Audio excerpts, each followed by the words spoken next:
اب وہ پتہ نہیں ہماری قسمت خراب تھی کہ یا ڈاکٹر ذاکر نائک صاحب کی قسمت خراب تھی، وہ پاکستان آ گئے۔ اب میرا خیال ہے زندگی میں انہوں نے وہ کچھ نہیں سنا ہوگا جو یہاں انہیں سننے کو مل رہا ہے، اور جو کچھ کیوں ہمارے وہ دانشور کہ جن کے دلوں کے اوپر عورت سوار ہے، یا جن کے دلوں کے اوپر دنیا کے مفاد سوار ہیں، جو کبھی ان بندھنوں سے باہر نکل کر سوچ ہی نہیں سکے، وہ کیا سمجھیں ان باتوں کو جو وہ کہہ رہے ہیں؟ ان کے لیے تو بہت اجنبی باتیں، وہ ہنسیں گے ہی ہنسیں گے، جیسے مکے والے ہنس رہے ہیں، مذاق اڑا رہے ہیں، وہ بھی استہزاء کرتے تھے، یہ بھی۔ اب آپ دیکھیں نا قرآن کو سامنے دیکھیں کہ آپ کے سامنے مذاق اڑایا جا رہا ہے، تو آپ سوچیں حضور کے ساتھ کیا ہوتا ہوگا۔ ایک ہی آیت ہے، ایک آدمی پڑھتا ہے وجلت بہی قلوبہ، اس سے اس کا دل جو ہے نا لرز اٹھتا ہے۔ وَإِذَا تُلِيَتْ عَلَيْهِمْ آيَاتُهُ زَادَتْهُمْ ایمانا، جب ان پر اللہ کی آیات پڑھی جاتی ہے ان کے ایمان میں اضافہ ہو جاتا ہے۔ وہ بھی ہیں جو سنتے ہیں آنکھوں سے آنسو رواں ہو جاتے ہیں، وہ بھی ہیں جن کے دل لرز اٹھتے ہیں، رونگٹے کھڑے ہو جاتے ہیں، اور وہ بھی ہیں جو مڑ کے مذاق اڑاتے ہیں۔ تو کیوں؟ مسئلہ سارا دل کا ہے۔ اس دل کے لیے شفا کیا چیز ہے؟ فرض کریں، دیکھیں دل اللہ نے جو بھی ایک اس کے اندر صلاحیت رکھی ہے یا جو اس کا فنکشن رکھا ہے، وہ فنکشن بھی عدم استعمال سے ڈی فنکشنل ہو سکتا ہے نا، یا ان فنکشنل ہو سکتا ہے۔ مور کا مطلب تو یہ ہے نا کہ وہ بالکل ہی ختم ہو گیا نا، چھٹی، مطلب بالکل ہی اب وہ کسی قابل ہی نہیں رہا۔ لیکن یہ کہ وقتی طور پر بھی تو اس کے اوپر کوئی اثرات آ سکتے ہیں، کوئی گریس شریس لگانے کی ضرورت پڑے کہ چلیں چالو ہو جائے، تو وہ چالو کیسے ہوگا؟ دل کے اندر سے دنیا کی محبت نکلے گی تو چالو ہوگا۔ چالو کیسے ہوگا؟ دنیا کے رشتوں کی محبت نکلے گی تو چالو ہوگا۔ چالو کیسے ہوگا؟ اپنے کاروبار کی مفادات کی محبت نکلے گی تو چالو ہوگا۔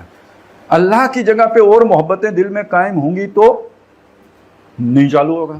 وہ محبتیں ہی وہ بریکس ہیں جو اس دل کو لگی ہوئی ہیں، وہ اسے چلنے ہی نہیں دیتی۔ تو یہ خود ہی بلند کیسے ہو؟ اب آپ ذرا قرآن، یعنی یہ بھی ایک دعا ہے نبی صلی اللہ علیہ وسلم کی، بڑی طویل دعا ہے، اس میں یہ بھی الفاظ آتے ہیں، قرآن مجید کے بارے میں آتے ہیں کہ اس قرآن کو اے نبی آپ میرے لیے میری آنکھوں کا نور بنا دیں۔ آنکھیں دیکھتی ہیں لیکن یہ مادی دنیا دیکھتی ہیں، میری آنکھیں کچھ اور بھی دیکھیں۔ گاہ میری نگاہ تیز چیر گئی دل وجود، گاہ الجھ کے رہ گئی میرے توہمات میں، میرے توہمات سے نکل کے آگے بھی آنکھیں دیکھ سکیں تو کیسے دیکھیں گی؟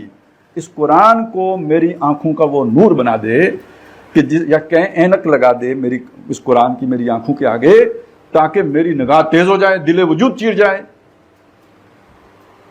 کافر کی یہ پہچان کہ آفاق میں گم ہے، مومن کی یہ پہچان کہ گم اس میں ہیں آفاق، یہ صورت بن جائے۔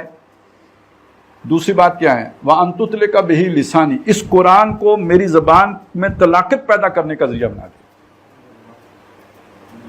ہر بندہ گویا توتلا ہے، ویسے تو وہ اس نے کوئی چیز سیل کرنی ہو تو فر بولے گا۔ اور میڈیکل ریپ کو دیکھیں، ہمارے اینکروں کو دیکھیں، وکیلوں کو دیکھیں، وہ تو مطلب زبانوں سے پہاڑ ہلا دیتے ہیں، لیکن حق بیان کرنے کے لیے زبان رکتی ہے، اٹکتی ہے، نہیں چلتی، انہی کی نہیں چلتی جن کی ویسے بہت چلتی ہے۔ تو یہ میری زبان کے اوپر حق کو چلا دے، ان تطلق بہ لسانی، اس قرآن کو میری زبان کے اوپر چلا دے، یا میری زبان کو اس قرآن کے ذریعے سے چلا دے۔ اگلے الفاظ ہیں جس کے لیے میں آپ کو یہ سنا رہا تھا، وَأَن تُفَرِّجَ بِهِ قَلْبِي، میرے دل کے اوپر جو کچھ ہے نا اس قرآن کے ذریعے سے اسے پھاڑ دے۔ دل پر کیا ہے؟ میں نے آپ کو بتایا لالچ ہے۔ وَأُخْزِرَتِ الْأَنفُسُ الشُّحَّ، جیوں کے اوپر لالچ حاضر کر دیا گیا، ہر انسان کے جی پر لالچ ہے۔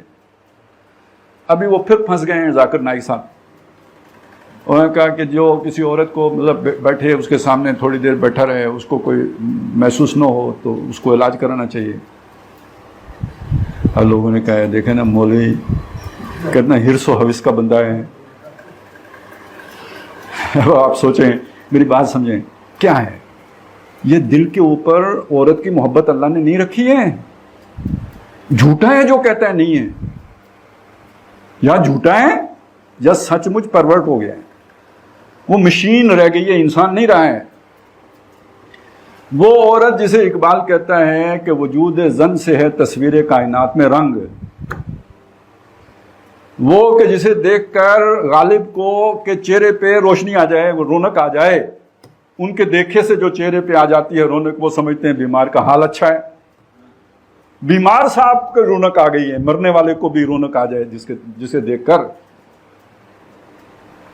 ویسے تو بڑی پٹھی سی بات ہے, لیکن جب ذاکر نائک پہ حملہ ہوگا تو پٹھی بات بھی سنانی پڑے گی. معذرت کے ساتھ سناتا ہوں کہ اگر کشور کمار گانا گائے, ارے وہ پڑوسن کی لڑکی تجھے دیکھ طبیعت پھڑکی, نہ بند کر کھڑکی نظارہ لینے دے,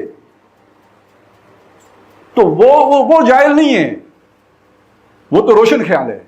ڈاکٹر ذاکر نائک کہے کہ تمہاری طبیعت کیوں نہیں پھڑکی, تو آپ کہیں جائل ہے. میں نے اس لیے سنا ہے, ٹھیک ہو گیا نا, برا آپ کو لگا ہوگا لیکن کوئی بات نہیں. اگر قرآن میں ہے تلک آ گیا ہے تو وہ اس سے بہت ہی اگلی بات ہے, وہ اچھا ہے ہم اس کا ترجمہ ہی نہیں کرتے.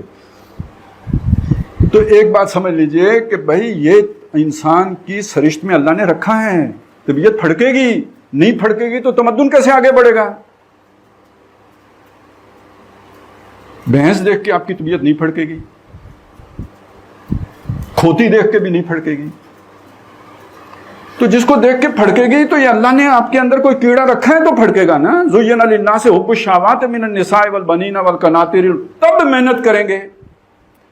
تو اگر یہ بھی وہی پہ موقوف ہوتا کہ اللہ نبی بھیجے گا تو پھر آپ شادی کریں گے تو پھر بچے پیدا ہو لیے تھے.